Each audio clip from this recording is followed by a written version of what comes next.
It's official, the Golden State Warriors are 20-4 with Jimmy Butler in the lineup, and they've quickly gone from struggling to serious contenders. While Jimmy has been his usual gritty, clutch self, the real story might be Steph Curry, because ever since Butler arrived, it's like prime Steph is back. The shot-making, the swagger, the gravity, it's all returned. And the Warriors suddenly look like a team that could win it all. Before Jimmy came in, Steph was averaging just 22.7 points per game. Solid, but not superstar level, especially by his standards. Some even questioned whether he deserved an all-star spot. I'm looking at this Warriors squad, they know that they don't have enough, and I think it's hard. But since the Butler trade, Steph has looked completely reborn, averaging 28.2 points per game, better than his 2015 MVP season and nearly matching his legendary 2016 run. The Warriors' offense now feels alive again. In a recent game against the Grizzlies, Steve dropped 52 points, his 10th 50-point game after turning 30, more than anyone in NBA history. But what's just as impressive is how much he's impacting everyone around him. Defenses are once again throwing double teams at Steph the moment he crosses half court, and it's creating wide-open looks for guys like Draymond Green, Quinn Post, and Jimmy Butler. You can see it in the clips, early handoffs where two defenders swarm Steph, leaving shooters wide open. High screens where the defense completely ignores the roller because everyone's worried about Steph. Even Butler, who usually creates his own shots, is getting easy dunks just by playing off Steph's gravity. This isn't just great offense, it's Warriors basketball at its peak. And that's the scary part. Steph's return to form is happening at the perfect time. His 56-point game against the Magic, 40-piece against the Nets. He's hitting ridiculous shots again and doing it with ease. It's not just hot shooting, it's full control of the game. Before the trade, the Warriors were 1-20 when trailing after 3 quarters. The vibes were off, the roster was stale, and Steph looked frustrated. 20 when what? I'm trailing after 3. He never asked out, but the clock was clearly ticking. That's why the front office made the bold move for Jimmy Butler, and it's already paying off. Butler's fit has been perfect.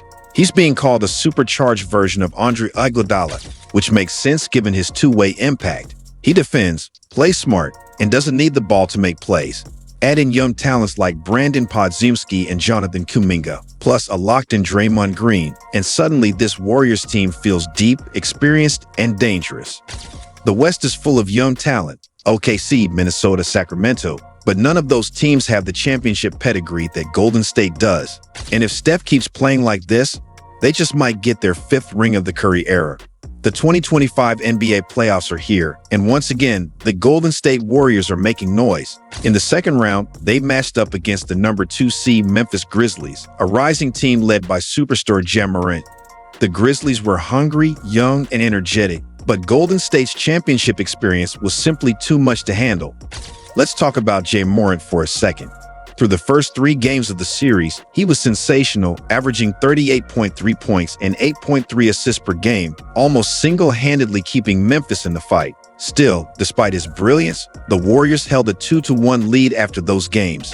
That lead, an eventual series win, was less about Memphis failing and more about Golden State staying composed when it mattered most. And that brings us to the engine of the Warriors dynasty, Stephen Curry. Back in the 2022 playoffs, Steph reestablished himself as a megastar, putting the league on notice. Fast forward to now, he might actually be playing better. To close out the 2025 regular season, Steph played in 22 games, the same number he played to close out 2022. Back then, he averaged 24 points, 5 rebounds, and 6.5 assists per game. Solid numbers, sure, but not peak Steph. This bodes well for the Warriors because in those 2022 playoffs, Curry was phenomenal, minus 27.4 points, 5.2 rebounds, and 5.9 assists per game. But the finals? That's where he truly dominated. Against the Boston Celtics in 2022, Steph averaged 31.2 points, 6 rebounds, and 5 assists in a 6-game series win. In Game 4, with the Warriors down 2-1, he dropped 43 points and 10 rebounds on 14 of 26 shooting, while the rest of the team shot just 40%. That finals performance kicked off debates that still rage on. Is Steph the greatest point guard of all time? Is he better than Magic Johnson? Now, Steph has a shot at something even more monumental, winning his 5th NBA championship, more than LeBron James. This isn't about hate or comparison, but the legacy implications are massive. If Curry wins 5 rings in LeBron's era without switching teams, going through multiple roster changes, and still staying elite, that cements his place as one of the greatest to ever do it. So, what do the Warriors need to win it all this time? Let's start with Jimmy Butler, who completely shifts the dynamic. Back in 2022, Klay Thompson, Jordan Poole, and Andrew Wiggins were the secondary scorers, all averaging over 10 points.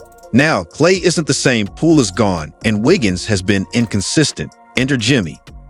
Butler gives the Warriors a legitimate second star, one who thrives in the playoffs. That changes everything. With Jimmy taking pressure off Steph and creating offense, role players get better looks, and that's where guys like Brandon Podziemski Pods come in. Before Jimmy joined, Pods averaged 9.4 points, 4.6 rebounds, and 3.4 assists while shooting 32.7% from 3. Since Jimmy's arrival, he's jumped to 14.4 points, 5.7 rebounds, and 40.7% from deep. That's a huge leap, but it's not just the numbers. He's more confident. He's creating shots off the dribble and becoming a real offensive threat. In the playoffs, you need guys like Pods, role players who can step up as a third option when the stars aren't hitting. And then there's Jonathan Kuminga, who's quietly becoming one of the most dangerous wild cards in the league. Kuminga has scored 15 or more points in 6 straight games, and his per-36 numbers are wild, 23 points per game.